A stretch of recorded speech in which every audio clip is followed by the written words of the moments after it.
Sound, a group of vibrant. From the beginner to the professional, from the novelist to the master, from playing, experiment things to create a masterpiece. These are all the elements of art. And on this show, our art is sound. Hi, I'm LV Smith, host of that show called Sounds Within. You know, it's really been great as of late catching that jazz train. I mean, if anything, I'm pursuing it through my heart. It is now jazz. And I couldn't think of a better way since we had a guy just last year named Brian Charette, who's one of the top Hammond organists in the country, if not the world. Hey, we got his cohort, one of the most innovative wind specialists. We have Doug Webb in the house today. Say hello to the audience, Doug. How are you? I'm doing great. How are you?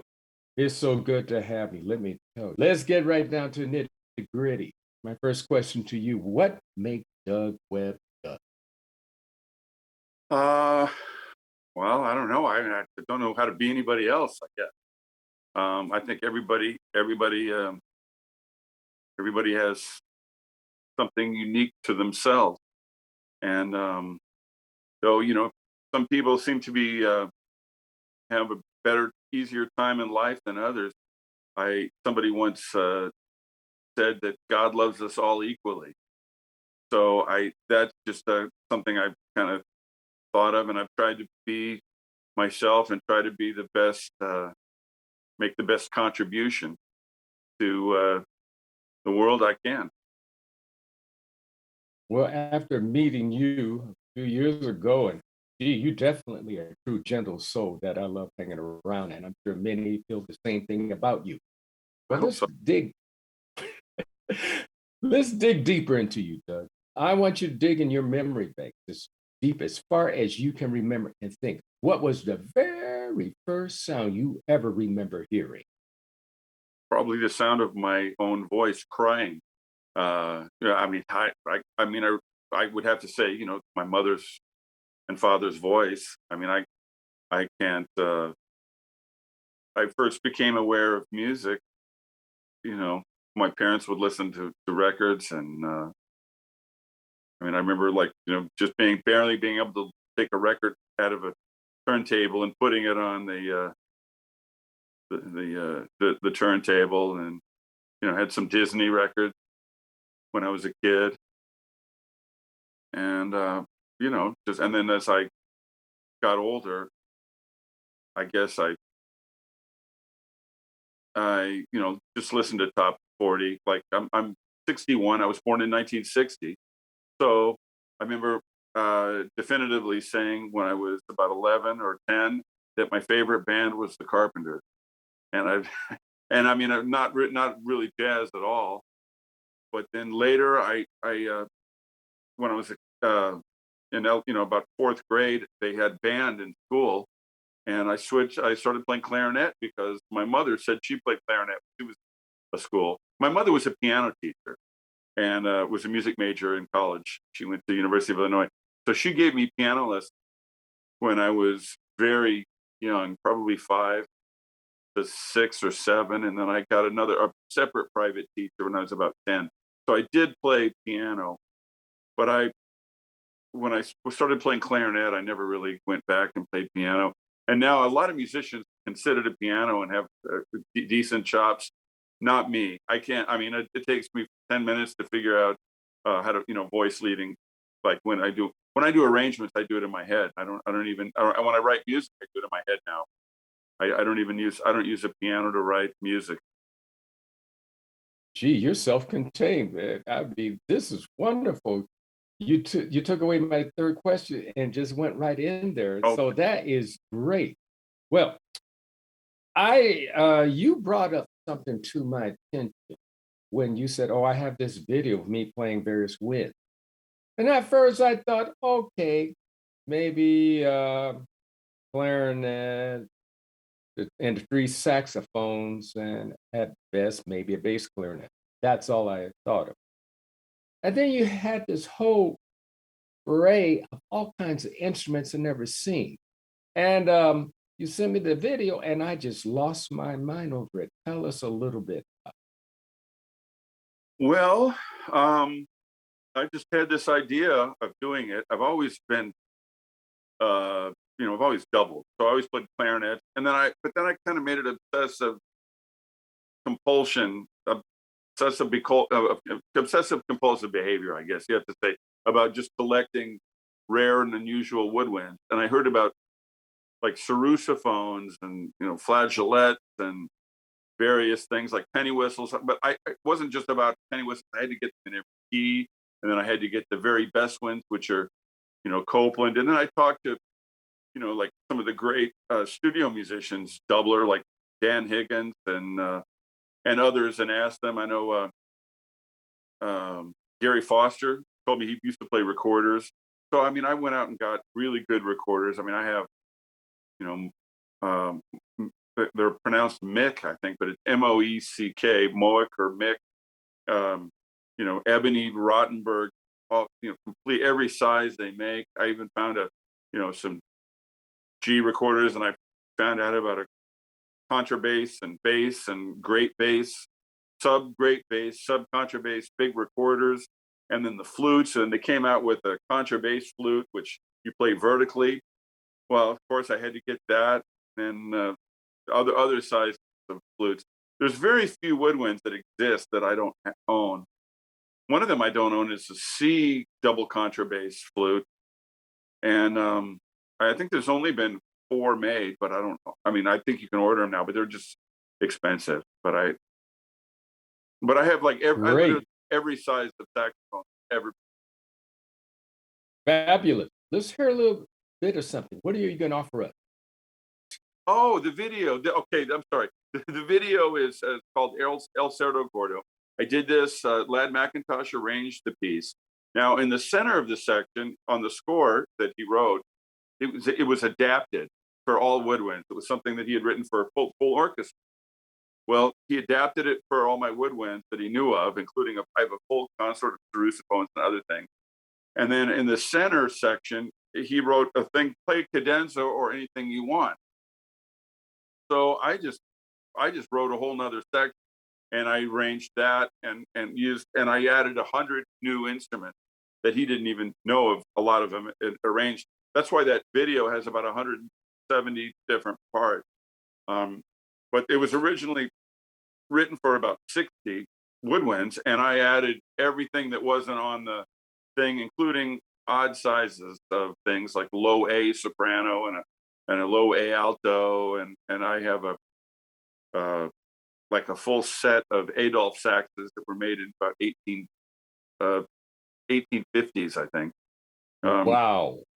And so they're on the video along with and then I also have a lot of historical woodwinds that were Renaissance, like crumhorns, Port-Holt Sordoons, and cornemusons, and like they make them in different keys.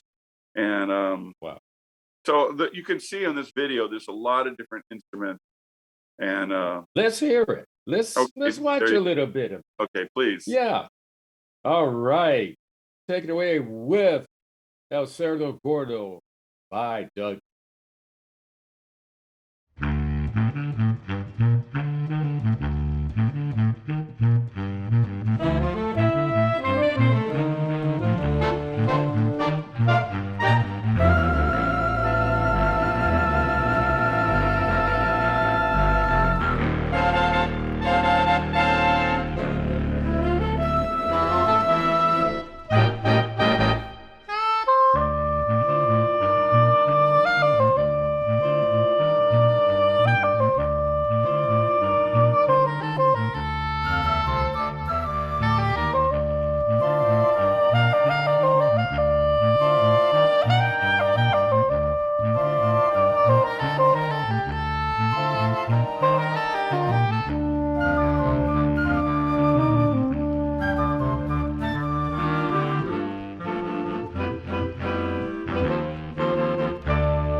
This is Doug Webb, and you're watching The Sounds Within with L.V. Smith.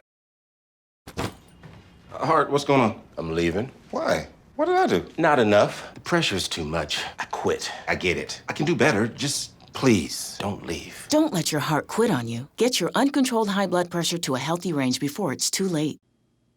This is Bridget Purdy, And this is Monkeyhead. and you are watching L.V. Smith. Sounds Within. Yes, Sounds Within. This is Doug Webb, and you're watching The Sounds Within with L.V. Smith. Wow. Oh, El Cerdo Gordo by Doug Webb. I mean, these are instruments you were just sharing about. I mean, when you talk about it, I can't picture it. But when I see that video, I go, holy moly, had a 170 section? I mean, I that's think insane. something like that. There's some instruments I recorded that actually didn't make the video. The video editor couldn't find the footage, and but it was a lot of fun to do. And I didn't want to nitpick him because he did a lot of work making that video for me. He did a great job. Yeah, he did. Listen, do you have people you collaborate with? As a jazz musician, every time you play music, you're collaborating with somebody. It's a lot of fun. Well, I play a little bit. I have a fusion band that we've been together now. We play at the Baked Potato usually once a month. In fact, I don't know when this will air, but we're playing March 24th and April 11th. And it's a fusion band with the drummer's a guy named Danny Carey, and Danny's the drummer with the rock band Tool, and they're very big. And so Danny really helps us fill the seat. And I had met Danny actually originally at a Laker game, and then he had saw me play at Catalina's with I was playing with Stanley Clark, the great bass player. And Yes, he is. and Danny's a big fan of Stanley and Chick, and he told me, man, you're the best sax player I've ever heard. And I said, well, and then I started working with him because I started doing the Monday night jam sessions, the Baked Potato, with two great guitar players, Jamie Kime and John Ziegler. Yes. So I started playing, and that was a little more rock and a little more fusion stuff than I was doing, because I was always a straight ahead guy. I mean, my background was I worked with Horace Silver and a little bit with Freddie Hubbard. And I was always playing, a lot of straight ahead, but I started playing fusion at the Baked Potato. And then I put together my own fusion band, and I had Tom Breckline on drums, and he was not able to do a gig. And plus he was leaving town. He moved to Austin, Texas. So we had an opening. This was about 10, 11 years ago. And Danny played with us, and it was so much fun. And the band felt so good that I said, hey man, next month, can you do it? And it's been like that for now. It's been 10 years, and we've been playing together. And we recorded. We went into a recording studio and recorded a little bit. Right. And it's very different, and people really love the band. Great. A lot of that is because of Danny, because he's so popular. And the Tool, Tool is. It's the Tool. I remember it. Yeah. Well, but it's a fun band to play with, and I really like that band, and that's been a fun collaboration. Piano player is a wonderful piano player named Mitch Foreman, and we've done a lot of projects together. And Brian Charette is a lot of things with him now. We've recorded at least 5 records together. There you go. Yeah. Well, let's hear some. We'll be right back, folks. Hang right in there. We're back with Doug Webb.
This is Doug Webb, and you're watching The Sounds Within with LV Smith.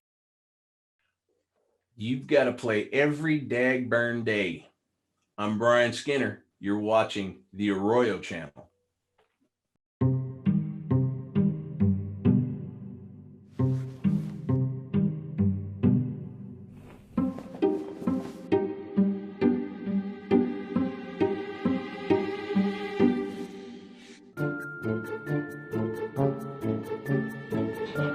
The smallest moments can have the biggest impact on a child's life. Here I come. Take time to be a dad today. Daddy, I'm gonna find you.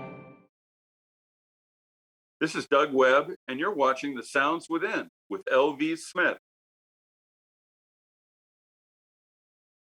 Well, that was great. Doug Webb with his fusion band there, folks. And can't get enough of El Certo Gordo. That, I mean, like, what does that mean, by the way, Doug? It was a lad's composition. He titled it. So it translates to the fat pig. So Okay. my wife said, you need to retitle that, because I've gained a little bit of weight during COVID.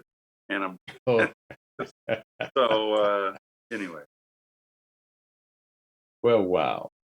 That's great. Okay. What are some of the future plans for you? Well, I'm going to keep playing till the money runs out. Thank you. Keep the money going to this man here. Great. That's what the jazz musician that won the lottery, they asked him what he to do. And they said, well, I'm going to keep playing till the money runs out. I guess just keep doing what I'm doing. Play every gig I can.